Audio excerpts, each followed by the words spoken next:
All right, guys, let's do it. Clones, Fiesta Bowl champs, 34-17 winners over number 25 Oregon in the PlayStation Fiesta Bowl. Instant reaction podcast right here. We're doing it on the live stream. So for those of you who are watching us on Twitter, Facebook, YouTube, we say hello to you. And also for those on the Cyclone Fanatic podcast network all season long, our instant reaction has been brought to you by our friends at Karl Chevrolet and my dear friends, Dr. Wormy and Greenwald, the orthopedic surgeons up at the McFarland Clinic. They are the doctors who work on the Cyclones. My first comment coming up here in the stream is Desert Clone, who says, I love everyone. That's exactly how I feel right now. I'm so thrilled. So first of all, like, was that not the most boring 34-17 New Year's Six bowl game ever? And I can guarantee you guys that boring is beautiful for Matt Campbell. That was the most Matt Campbell type of game, specifically the second half. I was texting with a good friend. I was like, I think this one will be really low scoring in the second half because Iowa State is built to play with a two-score lead. That's the way Campbell wants to do it. They really eliminated all opportunities to make a mistake there with your veteran quarterback in the second half.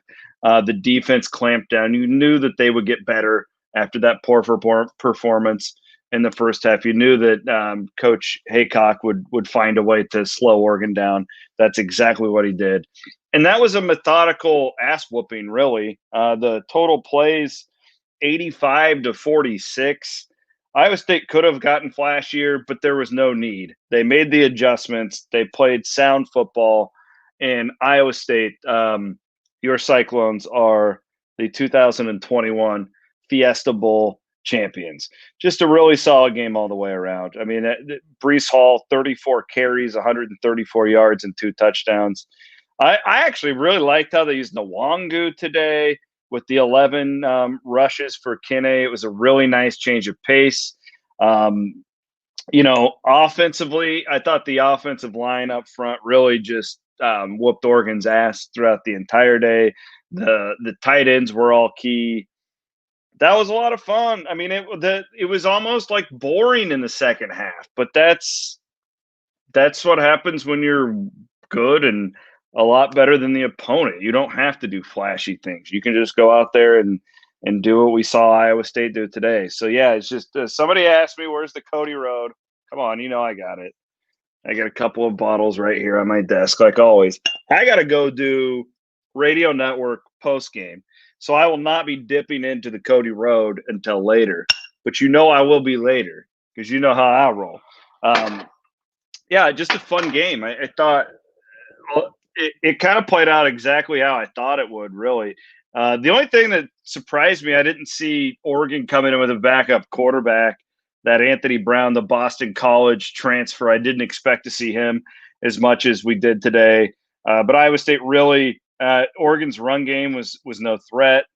Oregon at one point was averaging like over 10 yards per play. That backed down into the sixes, but when you only run 46 plays, of course, Iowa State got some help on a couple of special teams blunders by the Ducks. But I mean, really a boring, it was so methodical and kind of boring. It made it beautiful. And that's how I was telling my friend about this, Andrew Downs from KXNO. Campbell coaches like Kirk Ferentz in Iowa, and that's the way that they want to play. And that was a beautiful second half of football. I can promise you that. Let's do our Ames Des Moines eye-catching player of the game. Who would I go with today?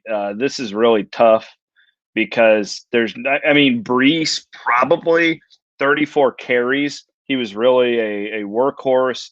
I would like to say somebody on the offensive line deserves it. Maybe the entire offensive line. That's who I would give it to.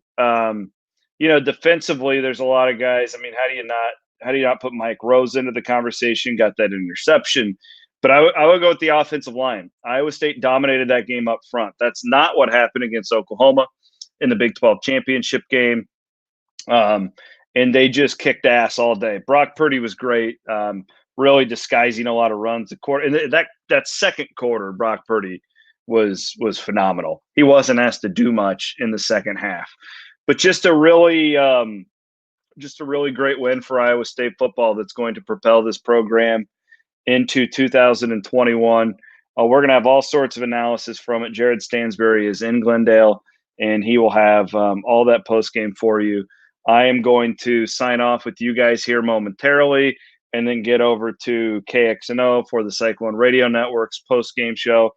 But yeah, Gina just points out history, and you're right, Gina. I just put your comment on the screen. That was a historical game for Iowa State football. That doesn't happen. It literally has never happened before to win a game like that. And the Cyclones are Fiesta Bowl champions. Man, I feel I'm missing out on the trophy presentation. I want to be watching this just like all of y'all, but I'm sitting there having to work. But it was that's a night we'll always remember. And Iowa State's got one awesome looking trophy to take back to Ames, Iowa. We'll have a major coverage of this game. I'll have a big column. Stansbury's there, complete post game. It's all coming up tonight on Cyclone Fanatic. We appreciate all of you guys sticking with us all season long. It's been such a fun year to cover, and we look forward to more in 2021. All right. Appreciate y'all.